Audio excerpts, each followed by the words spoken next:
I can't even say the word walk without my dogs, Kona and Emma, leaping off the couch, squealing with delight, and heading to where we store their leashes.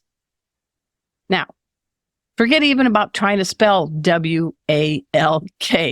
Most dogs know how to spell those letters. But how do you get the most out of your dog walks? How can you safely walk more than one dog? For answers, we're turning to one of the country's top dog walking experts. At this time, please give pause and applause to the owner of Canine Care. It's based in Glencoe, Illinois. He's been in business since a long time. We're going to find out. Please welcome to our show, Lennox Armstrong. I'm so glad to have you on the show, Lennox. I'm so happy to be here, Arden. You had me at walk and woof. I don't know. I mean, my tail's a wagon.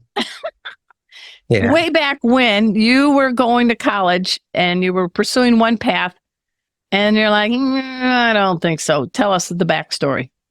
Yeah, I went to University of Oregon. I got an English degree. I came to Chicago where I grew up, and I started this thing called a dog walking company, just to How long support ago me. was that? That was October of 1992. Wow. Okay.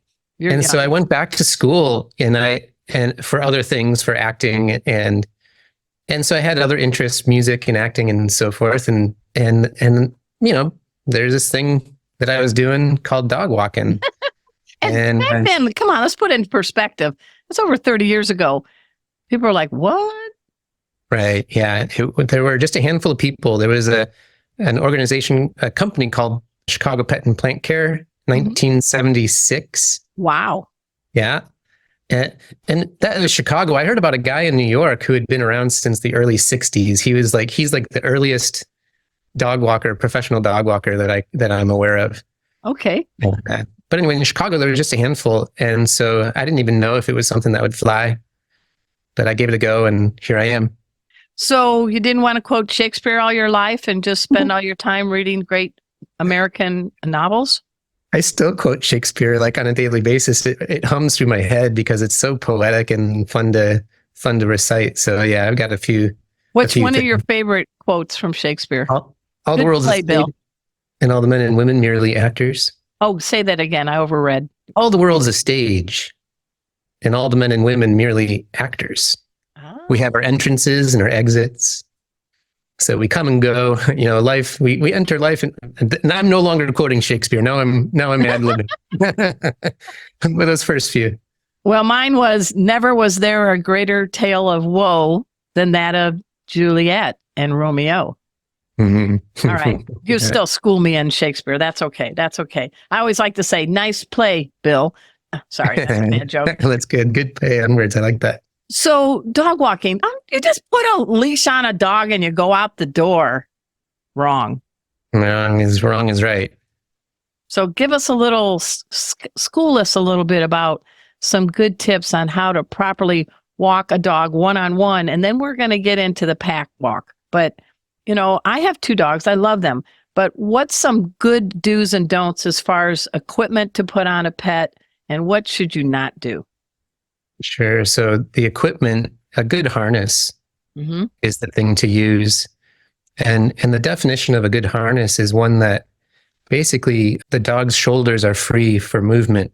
Okay. So a lot of the harnesses wrap tight around the shoulders, and it causes the dog to walk with a funny gait, you might say, because of the shoulders being pressed together.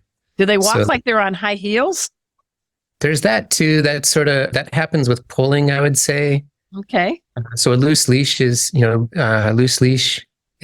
is something.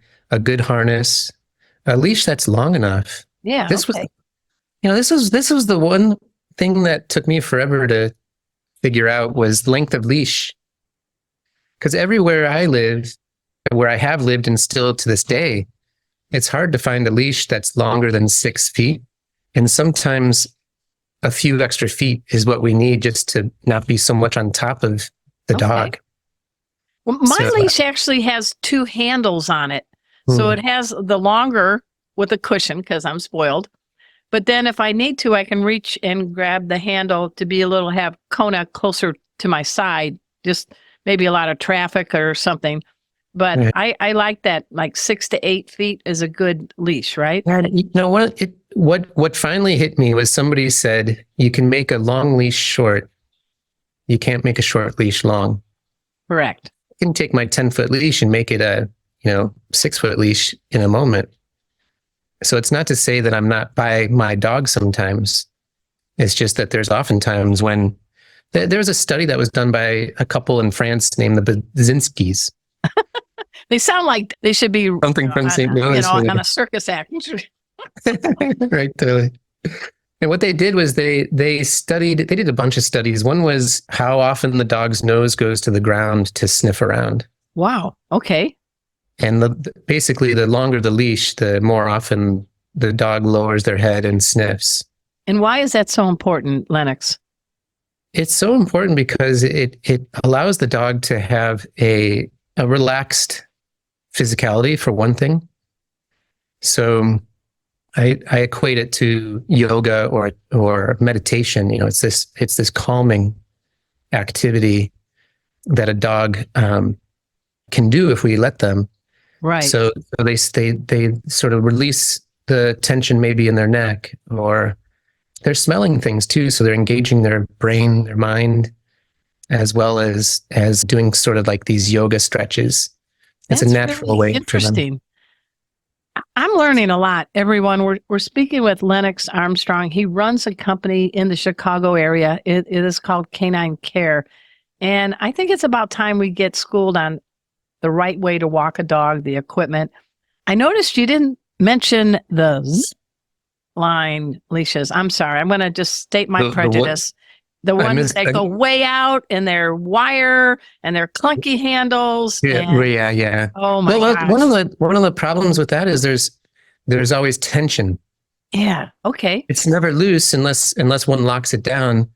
And then the handle is just really bulky and hard to manage. It gets easily popped out of one's hands.